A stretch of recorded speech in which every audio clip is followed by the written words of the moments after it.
How's it going, aliens? My name's IALiEN. Today I'm back on another Identity 5 video, and today's video is my Hunter tier list for Season 14.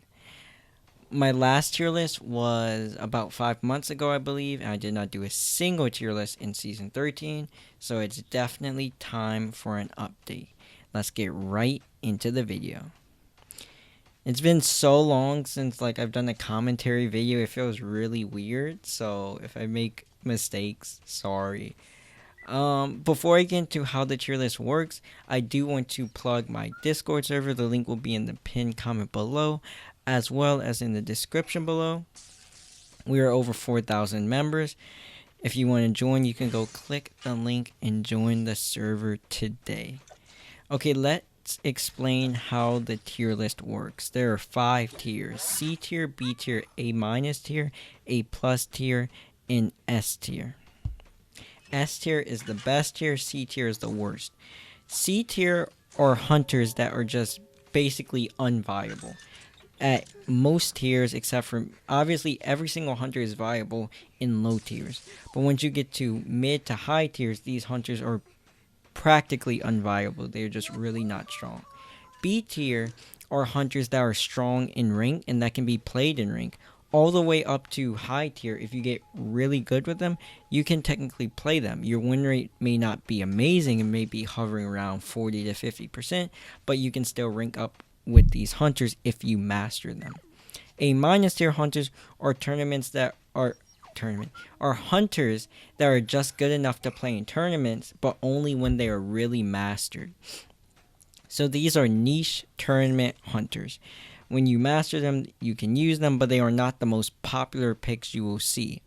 A plus tier hunters are tournament viable hunters. These hunters are really popular hunters that you will see used a lot in tournaments. Of course, that means they're really good in rank as well. And these are just very, very strong hunters that excel at what they do. And S tier hunters are meta hunters.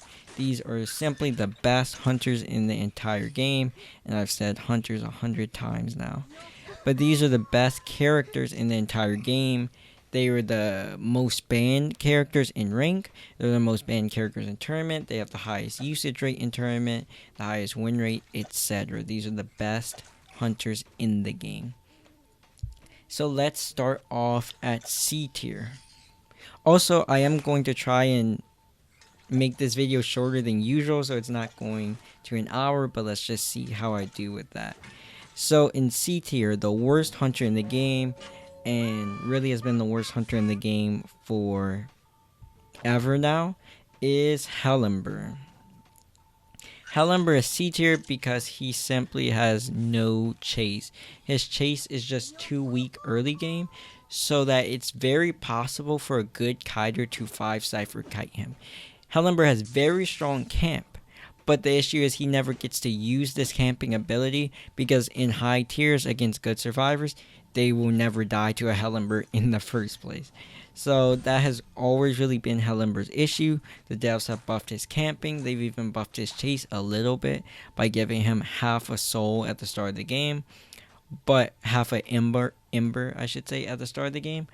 But his chase is still just too weak against good survivors. Good survivors will kite you hard, and your camping really doesn't matter at that point.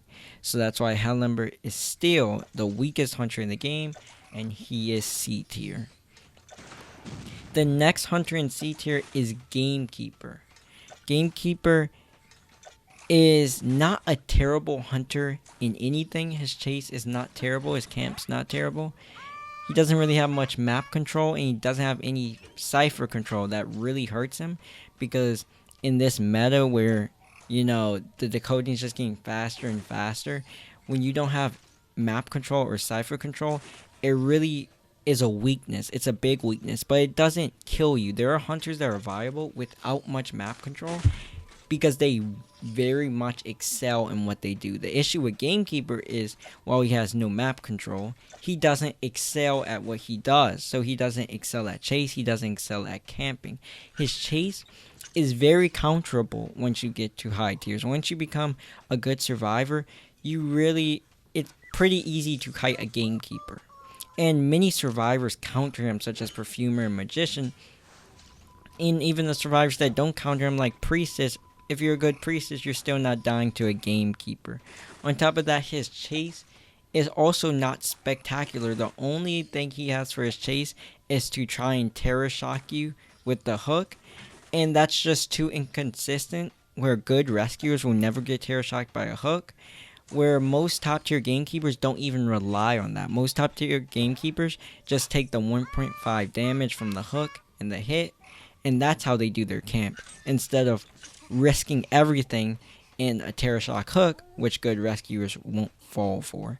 So Gamekeeper is not a bad hunter, I can't say that, but he just doesn't have enough firepower in anything to make up for his lack of map control, and that's why he's a very weak hunter in this meta, and that's why he's C tier. Gamekeeper is going to be receiving a buff very soon where he gets to place down a trap, and this may boost his tier. So of course look forward to my videos and I'll speak more about that. But overall, it won't boost his tier that much. If anything, it may push him back up to B tier. But this is not some game-changing type ability that's going to really help him. The last hunter in C tier is a hunter that actually recently received a buff. And this is IALiEN, Disciple. IALiEN was a hunter that came out, and many people thought she was going to be OP. But many people quickly learned in a couple of weeks that she just wasn't a very strong hunter at all. Her chase is not too strong. Her camping's good. It's not the best camping, but it's pretty good camping. But she has kind of weak chase, and she has no map control at all. So the best IALiEN can ever do is tie a team with her type of map control. But the issue is with her chase, she just ends up losing most matches. And just fell down and down in tiers as more survivors learned how to kite her, how to save off of her, and that made her a very weak hunter. They recently gave IALiEN a buff, which should make her better, of course, but the buff is very minimal, to say the least. It's not that it didn't do anything. Technically, it did help her, and it did improve some quality of life for her, and the fact that you can kind of have more cipher control with the buff, and the fact that you can get your cats back on cooldown immediately if you miss them. Both of those things are nice, but both of those things alone are not going to make a unviable hunter suddenly a good hunter, you know. So that's why she's still in C tier, and hopefully she can receive another buff, but she just did, so fingers crossed. Now let's move to B tier. These hunters are rank viable hunters when they are mastered. The first hunter in B tier is Ripper. Ripper has been through a lot. He at one point was S tier all the way back in the day in season 3, season 4-ish. And he just fell, and he kept falling down the tiers as survivors learned how to kite and rescue off of him. That's been the story for a lot of hunters, and it will continue to be the story for a lot of hunters. And the meta just punishes Ripper now. And when you miss one Foggy Blade and the cooldown is so long, you can lose the game off of one missed Foggy Blade, and that really hurts him. He's a glass cannon type of hunter, which means he's very powerful, but he's very risky. So if you mess up, or if you miss, or if serves just dodge you, then you're in a bad position. But then it's supposed to be very strong to, if you hit your Foggy Blade, you win. That's what it used to be. Nowadays, he's a glass cannon with the glass part, but not the cannon part. So he's still a fragile hunter, but he's not nearly as powerful as he should be for how fragile he is. At best, you're going to tie a team. If you hit all your Foggy Blades, at best you're going to tie.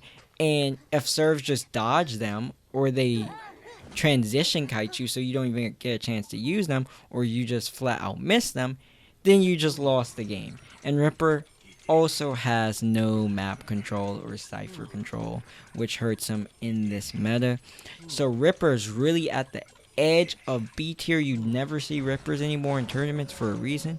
He's at the edge of B tier. He's the worst hunter in B tier. And he's, creeping down to that C tier. So we'll see for next tier list where Ripper is placed. The next hunter in B tier, this is kind of funny if for people who have been following my tier list for a long time.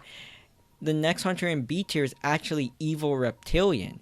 And Evil Reptilian for the longest on my tier list has been in the lowest tier with Ember. He's been debatably the worst hunter in the game to second worst hunter in the game. So this is surprising for a hunter that didn't receive a single buff, and now I'm putting him above 3 hunters he was previously below, some of which that did receive a buff.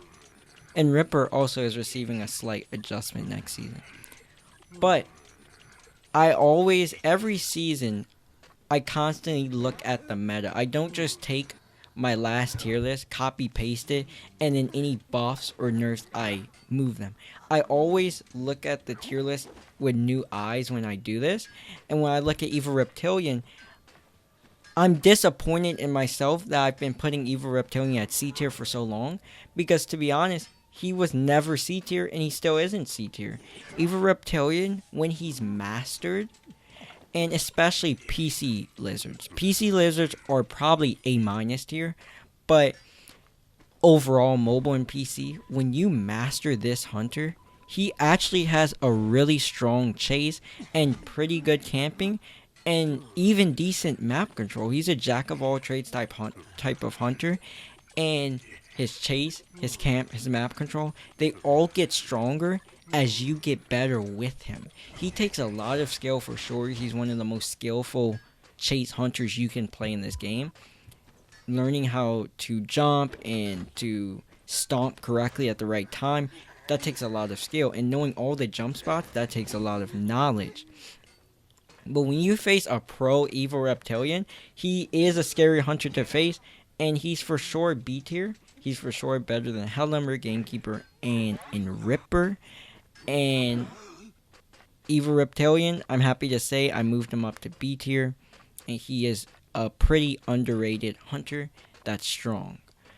The next hunter in B tier is Joseph. So, Photographer, his life cycle through the tiers was, for a very short time he was S tier, then he kind of went to A tier, then he went to B tier, and he's kind of stagnated at B tier. And I think he will stay here for the time being. I do know Joseph is supposed to be receiving a buff soon, so look forward to that. Joseph, like many other hunters on this tier list, he was a good hunter when survivors didn't know how to counter him. But as soon as survivors knew how to counter him, how to cipher rush him despite the cameras, how to heal up efficiently so that you don't stay one hit, so that everyone's healed up, the best hiding spots so that Josephs don't get as many hits on you, to not get jump scared anymore. As all of these things changed, Joseph fell lower and lower in the tiers. And Photo is one of those hunters that is kind of luck dependent, to be honest. And I don't mean if a Photo wins, it's because they're lucky. That's not what I'm saying. I'm saying that his skill does technically depend on luck. It's the spawn points. If you get a good spawn, that greatly increases your chance of winning the game than if you get a bad spawn. Or if survivors are not hiding or survivors are hiding, that obviously increases your chances of winning. So he does depend some on luck and of course some on just technical skill. But Photo is a risky hunter that can 4-man, but he can also get 4-manned at the same time. He's strong on maps such as Hospital and Church, but then he's very weak. He's weak on big maps such as Lakeside, Leos, and okay on Moonlit. Recently, there's been new strategies coming out for Photo, where you see a lot of top photos, they started to go upright. They've started to go teleport now for the map control early game to just become a map control, cipher control hunter that has weak chase and camping. And there's a lot of different ways to play Joseph. He's not a bad hunter by any means. He has potential, and if you master him, you can definitely be a scary hunter. But his chase and his camping is too weak, and his main skill of his cameras are too counterable for him to be higher on this tier list. So that's why he is B tier. The next hunter in B tier is Geisha. Geisha recently received a buff not too long ago that completely changed her skill. You could even call it a rework. This did help Geisha a lot.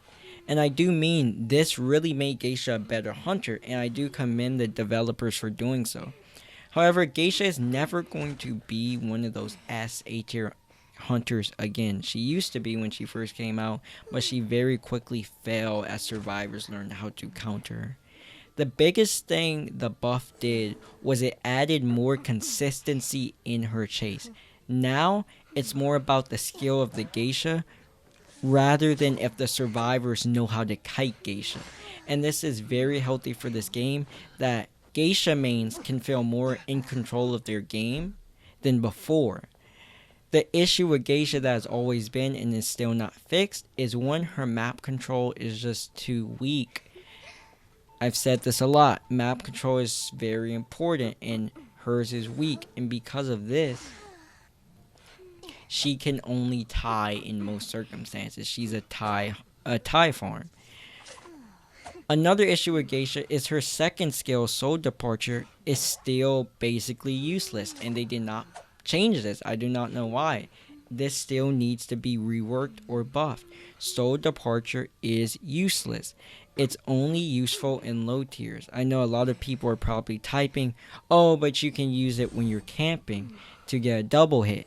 That only works in low tiers. High tier survivors will never get baited by a Soul Departure. Because of this, it makes this skill just useless. So another thing it can be used for is map control, and while this is okay and it sometimes works, it's just too situational for her whole ability to be this. So Soul Departure does need a rework or a buff, but Geisha is definitely a much stronger hunter than she was in my last tier list, and her chase is a lot more consistent, and that makes her a solid B tier rank viable hunter. The next hunter in B tier is the newest hunter in the game, Percy. Undead. So, Percy is a very weird hunter to grade. A lot of people may think Percy's OP, and then a lot of people think Percy's terrible. I lean more onto the Percy's terrible side of things.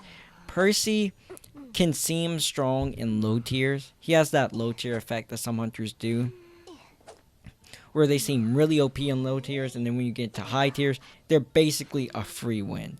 A lot of top tier survivors just see Percy as free points for them, because the best analogy, and a friend of mine said this, and it's really the best analogy I've heard to describe Percy, is that he's Wu Chang, but worse. That's what Percy is at the end of the day. Both are hunters that have that chase, that are strong against survivors that do not know how to kite, and are weak against survivors that do know how to kite.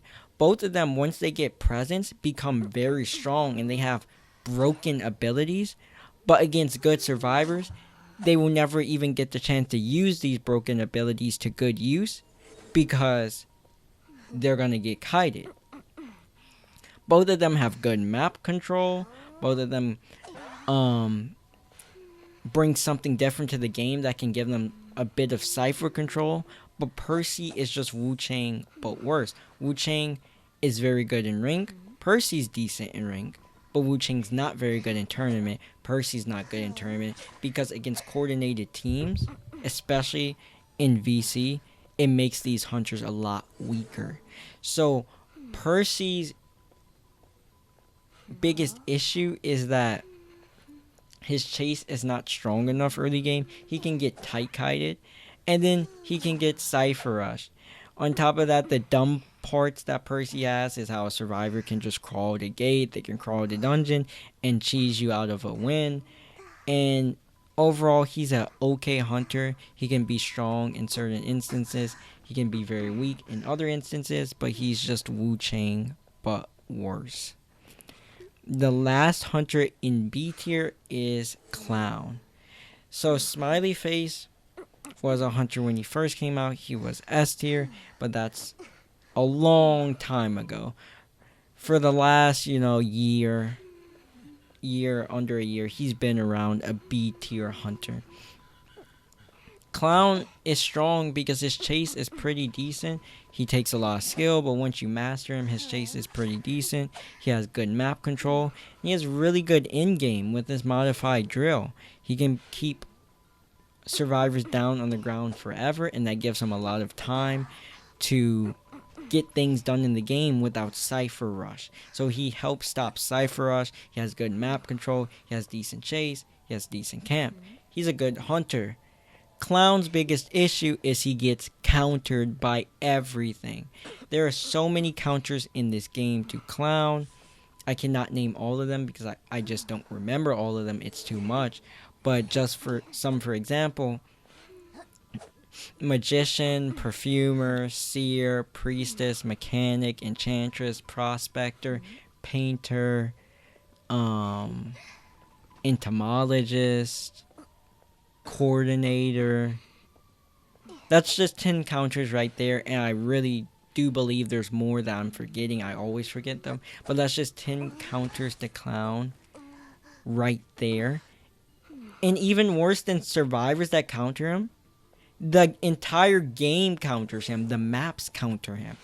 Maps like Leo's with all these palettes and Orange Factory, they make him really bad because all you have to do to counter his dash is drop a palette on it. So not only is he countered by characters themselves, but he's countered by the maps themselves. So even though in theory Clown is a very strong hunter, because of all the counters, it sets him back to a moderate B tier hunter that's good in rank, and you can use him in rank. But in tournament against coordinated teams, they're all going to go to these strong kiting areas where they can just drop a pallet, and then you're never going to get your dash off. And that's why Clown is a B tier hunter. Let's move on to A- tier. So A- tier hunters are tournament viable hunters, but they're niche, which means you won't see a lot of them in tournaments, but if you truly master this hunter, they are strong enough to play in tournament. The first A- tier hunter is Mad Eyes. Mad Eyes is a very weird hunter. He was S tier when he first came out, but a lot of people underestimated him and thought he was bad. Mad Eyes was S tier for a long time. He was one of the strongest hunters this game has ever seen, but the developers nerfed him over and over and over and over again. Mad Eyes has received the most nerfs of any hunter in this entire game, and that's why what became a S tier becomes a borderline A- tier hunter. Mad Eyes is a 4-man or get 4-man type of hunter. Yes, you can destroy with them, but survivors can also really, really bully you. And I spent a lot of time actually playing Mad Eyes. There's 2 ways to play him. You can use a blink playstyle, which is more consistent, but leads to more ties. Or you can use a teleport playstyle, which is less consistent, but leads to more wins. Either way, both of these playstyles can get countered pretty hard. And a lot of survivors counter Mad Eyes as well. This makes it hard for him. A lot of maps counter Mad Eyes. He's mainly good on maps like Red Church and Ever Sleeping and Leo's. But in other maps, he's not as strong in like Lakeside. He is also a glass cannon type of hunter.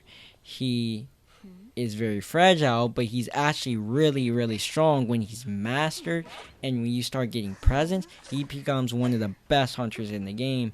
But it's a lot of times just too risky to go for that with Mad Eyes. He's too niche. That's why Mad Eyes is an A- tier hunter.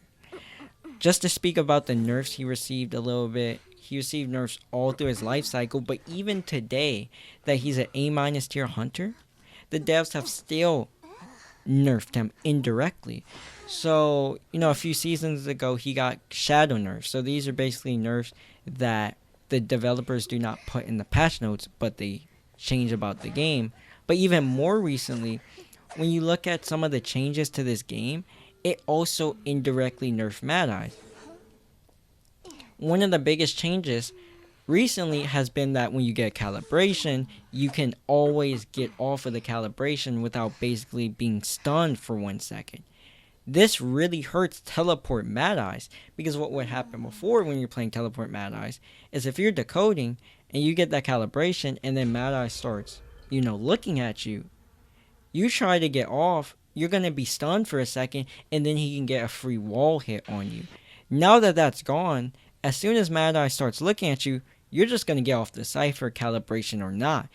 This makes Mad Eyes weaker. It's a pretty big nerf, to be honest, but it was an indirect nerf to Mad Eyes that made him even weaker. Another small one is when they changed the placement of these rocket chairs, it hurts Mad Eye's camping ability. Like one rocket chair in Hospital, the Ruins rocket chair that they recently added to the game. This hurts Mad Eyes because this chair before, you used to have 2 consoles covering it, so that leads to much better camping ability for Mad Eyes. Now there's only 1 console covering it, which weakens his camping ability. So he's constantly getting nerfed, whether directly or indirectly.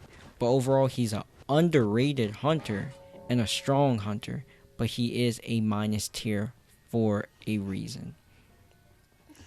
The next hunter at A minus tier is Soul Weaver. Soul Weaver was S tier for the longest time until, a few seasons ago she got nerfed, and then she became A tier, and now she's been hovering at A minus tier.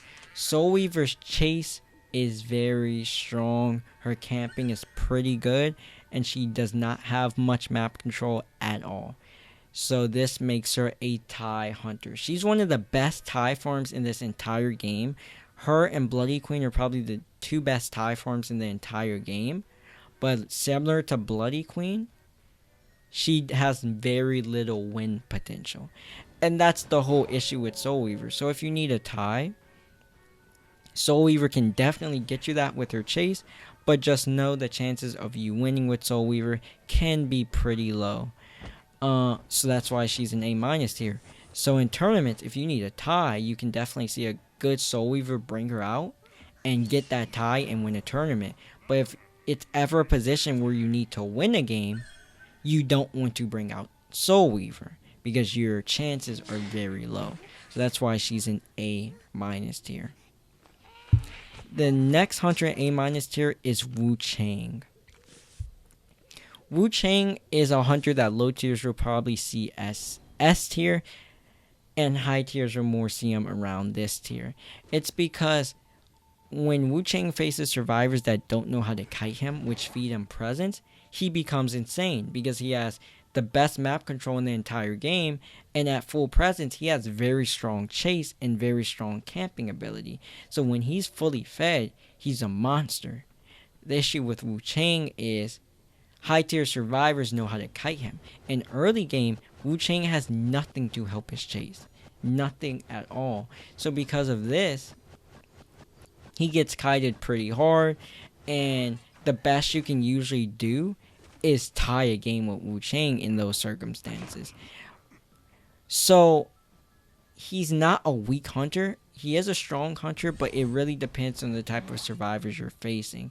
He's also a type of 4-man or B4-man type of hunter, to where if you play really well and the survivor messes up their kite and feeds you, you can take that full presence and you can 4-man that team. But if the servs all know how to kite you and they don't mess up, then you're probably going to get beat. Also, another issue with Wu Chang is he's very map dependent. On big maps like Moonlit and Lakeside, even Leo's, he's really strong. He's probably A+ tier on a map like Moonlit and Lakeside. But then on maps like Hospital and Church, he's very weak. He's probably B tier on those maps. So that really balances him out to about A- tier.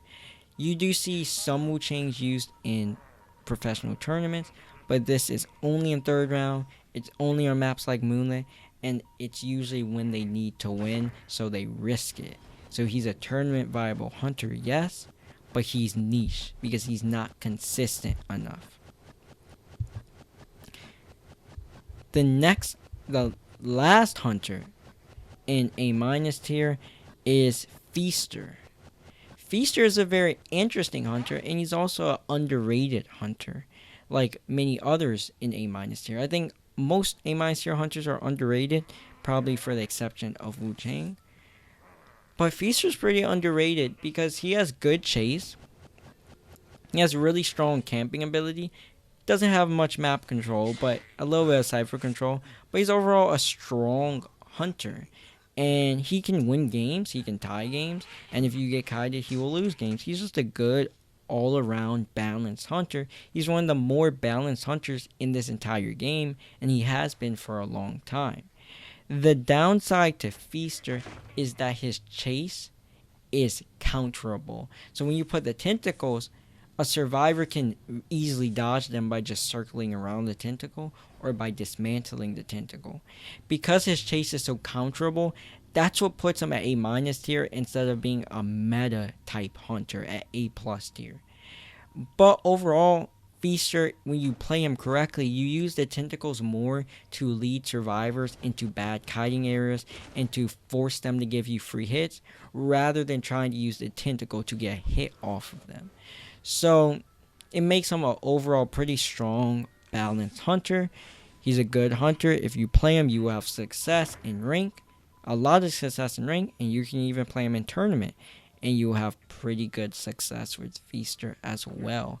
He's a good hunter, but he's outclassed by Violinist in many ways. He's basically now the Violinist, but slightly worse. But he's a good hunter.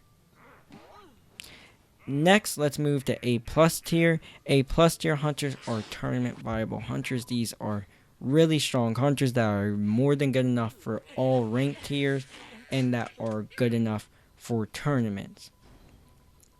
You won't see these hunters banned too much in tournaments, but they will be played a lot in tournaments when the S tier hunters get banned. So when the S tier hunters are taken away in rank and tournament, these are the hunters that you go to that are strong and that can get the job done. The first hunter in A+ tier is Violinist. Violinist is very similar to Feaster. He's arguably the most balanced hunter in the entire game. Violinist has strong chase at times, and he has strong camping at times, but he also has very little map control and a tiny bit of cipher control. So basically for Violinist, he's Feaster, but he has more control over his chase because it's much harder to dodge a good Violinist notes than it is to dodge a good Feaster's tentacle. A big issue with Violinist to why he's fallen down pretty quickly in tiers from basically an S tier type hunter to now really an A tier hunter. So these two hunters at the bottom of A+ are really more A tier than A+. To why he's become an A tier hunter is because survivors have gotten much better at kiting him and rescuing off of him. Also, transition kiting kills him if you just keep running and running a marathon with your speed boost and your abilities, then Violinist never gets the chance to note you. And as soon as you do that 80-second kite, 70-second kite, and you get good rescues, it's GG, you won. Now let's say Violinist killed you quick, it's still not a definite win for Violinist, because as long as your rescuers do not get double hit or stuffed on the rescue, it should still be a tie. So overall, Violinist is a pretty strong hunter, but he is A tier for a reason. The next hunter in A+ tier is Bloody Queen. So for a very long time, Bloody Queen was S tier and arguably the best hunter in the game. But I think around 2 seasons ago, she received a nerf to her movement speed and her mirror duration / cooldown. And ever since then, it really made her a solid A tier hunter. I do want to point out quickly that there is separation from the top 2 A plus tier hunters and the bottom 2. So Bloody Queen and Violinist to the next 2 hunters I'm going to talk about. These hunters are more A tier while the other 2 are more A plus tier. So Bloody Queen is a really, really good tie farm hunter. The issue is because of the nerfs to her. It takes away a lot of the winning potential she had. And before, she did not have much win potential. But if you were really good with her and did a really good job, you could outplay the survivors and you could win. Now, even if you outplay survivors, you still tie just because of Scythe Rush and because of her mirror duration. Also, if you miss a mirror, it really hurts, and you can lose a game just by missing one mirror. But Bloody Queen is still a very strong hunter. She has the, arguably the best chase of any hunter. One of the best chases of any hunter. She has probably the most consistent chase of any hunter. 2 mirrors and someone's dead. Add Blink on top of that. You should never get kited over 60 seconds as Bloody Queen. She has very good map control. But now with the mirrors lasting less time, it does hurt her map control, especially her cipher control. And Bloody Queen has no camping ability, which really hurts her. Because that means if you make 2 saves off of her, that gives survivors 40 seconds more time to decode because of Tie Turner. And because Bloody Queen can't do anything, if you're facing another hunter, you can actually double hit the survivor going for the save, or you can stuff them, which can make them scared of going for the save. There's no reason to ever be scared of going for a save against Bloody Queen because it's a free get 1 hit, save, run. That's it. And there goes your 20 seconds to decode. So Tie Turner is really one of the biggest counters in the game to Bloody Queen. But overall, she's still a really strong hunter. She's still an A to A plus tier hunter. And she's probably still the most consistent tying hunter in this game. So the next hunter in A plus tier, who is higher than the other 2 by a good amount, is Bonbon. So Bonbon's an A plus tier hunter, and when mastered, he's even arguably an S tier hunter. Bonbon has amazing chase and amazing camp. Those are both like top 3 chase, top 3 camp in this entire game. The issue is he has no map control at all. So that's the issue you will run into with Bonbon very quickly. When you chase the survivor and the survivors go for the rescue, it's all great. You'll win the game. You kill the survivor quick. You're camping so good. You're going to stuff the rescuer. You're going to double hit them. You win. But what you're going to run into quickly once you hit high tiers is that people just aren't going to go for rescues anymore. And when they don't rescue off of you against Bonbon, it's basically a free tie. There are ways to alleviate this, such as going teleport and, leaving the chair if you know they're not going to rescue. So it's not 100% guaranteed tie, but Bonbon's definitely a tie hunter for a reason. Because when survivors don't rescue off of him, it makes it very hard to win as a Bonbon. And that's the only reason he's not quite S tier. And that's why he's A plus tier, but he's very strong. The final hunter in A plus tier, who's also a borderline S tier type hunter when mastered and really strong, is Axeboy. Axeboy, ever since his buff, has just been a strong hunter. And in my last tier list, I had him at S tier.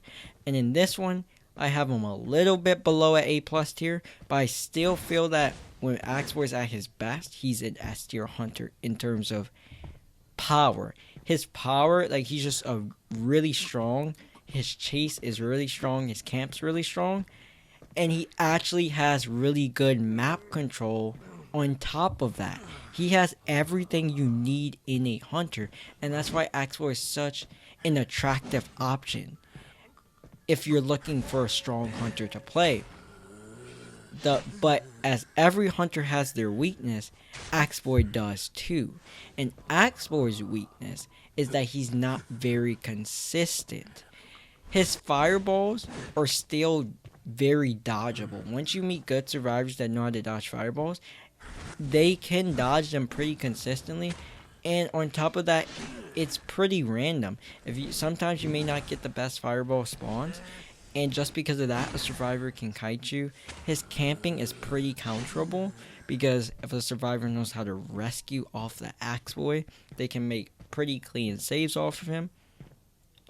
And all of this can lead to Axeboy actually losing games instead of winning. So Axeboy and Bonbon are both very strong A+ tier hunters who can be S tier, but they're polar opposites in a way. While Bonbon is that strong, very consistent tie hunter that can sometimes win, Axeboy is that very strong winning hunter that is risky to play because he's not nearly as consistent as Bonbon. But both of these hunters are very powerful. Now let's move on to the final tier. This is S tier. These are the best hunters in the entire game. These are the hunters you see banned the most in tournament and banned the most in rank for a reason. The first hunter in S tier is Sculptor. Sculptor is just so strong. In my last tier list, I had Sculptor at A+ tier, but I made sure to make a special note that was only when Sculptor was first coming out, and that I did predict her to become S tier very soon, and that's exactly what's happened. Sculptor, in my opinion, has the best chase of any hunter in the entire game. Her chase, a god Sculptor's chase is just, it's nearly unkiteable. It truly is nearly unkiteable when you're facing a really good Sculptor that knows how to play her. And then her chase is pretty good as well. And the thing that puts her over the top, well, one of the reasons that puts her over the top and that puts her at S tier, or you see Axeboy and Bonbon at A+ tier, is she's kind of the mix of Axeboy and Bonbon in one. So while I said Axeboy is a very powerful hunter, but he's not consistent, while Bonbon isn't quite as powerful, but he's very consistent, Sculptor's in the middle of that. So Sculptor's very powerful, maybe not quite as much as Axeboy, but he's also a lot more consistent than Axeboy, while maybe not as quite consistent as Bonbon. When you mix the two together, and then you add her second skill, which gives you map control and cipher control, it makes her such a good, well-rounded hunter that truly makes her S tier because she excels in everything. The thing that takes her over the top is her max presence. Once Sculptor hits max presence, her chase becomes better than Bonbon. Her camp becomes better than Bonbon, and her chase becomes better than Axeboy.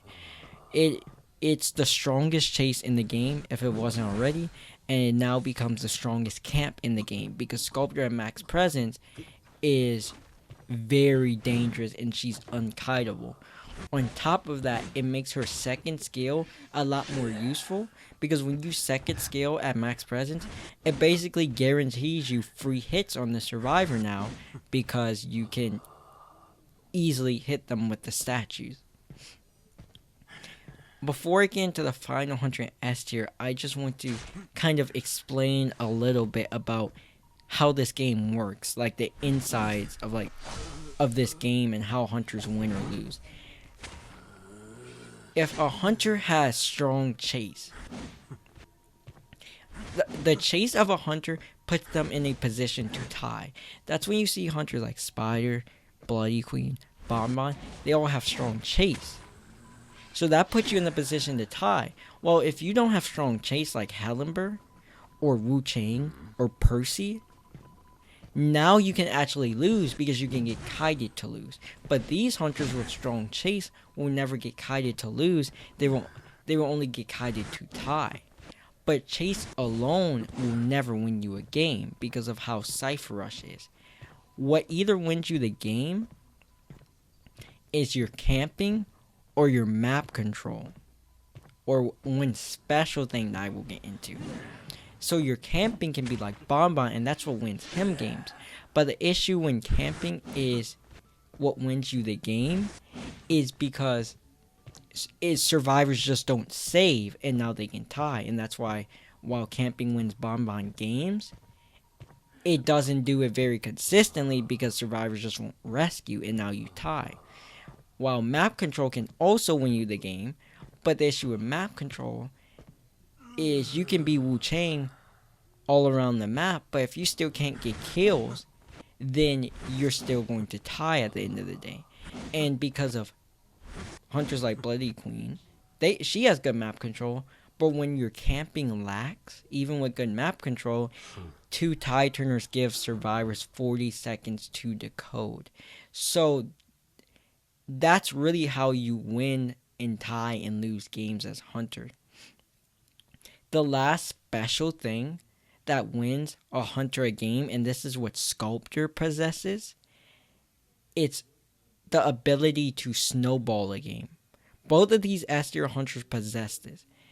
When I say snowball a game, it's to where a game you just get instantly stronger very quickly. It's like a snowball rolling down a mountain, and then it keeps getting more and more snow until it becomes bigger and bigger and more destructive. That's how these hunters work. Like Sculptor, once she hits max presence, she just becomes too destructive to handle. So as long as you keep Sculptor out of max presence, you can win, you can beat her or you can tie her.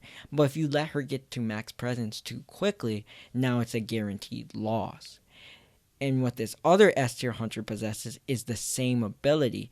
And that's why I believe snowballing a game is the best way to win any hunter game. It's the best trait any hunter can possess, because these 2 S tier hunters possess it, and that's why they're so strong. So let's get into the final S tier hunter, and that's Dream Witch. Dream Witch has been the best hunter in this game for a very long time, and she still is. Dream Witch Chase is good because of traits, and she can spam her traits because she has multiple leeches. Dream Witch, of course, has the best map control in the entire game. Her camping is pretty okay, and she can snowball the game because when Dream Witch starts getting a bunch of leeches and hits on you, once everyone becomes one hit, everyone becomes damaged. When she has 2 to 3 leeches on the field, now the game is over because she's just going to destroy you because she's all across the map now and you can't decode, you can't heal up, you can't do anything because a leech is on you. So then it's like a snowball. She's getting stronger and stronger, and now she's unbeatable. So the only way to beat or tie Dream Witch is to Cypher Rush her so much that she never gets the chance to snowball. It's the same way with Sculptor. If you Cypher Rush them so much that they never get the chance to snowball the game, that's how you beat them.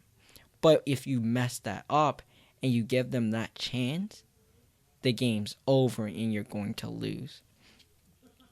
But Dream Witch is the best hunter in the entire game, and she is still S tier. So that concludes this tier list. If you did enjoy this video, please leave it a like. And if you are interested in my Survivor tier list, make sure to tell me in the comments below. Leave it a like and subscribe to the channel because my Survivor tier list will be coming out very soon. And that's all for the video. Bye bye.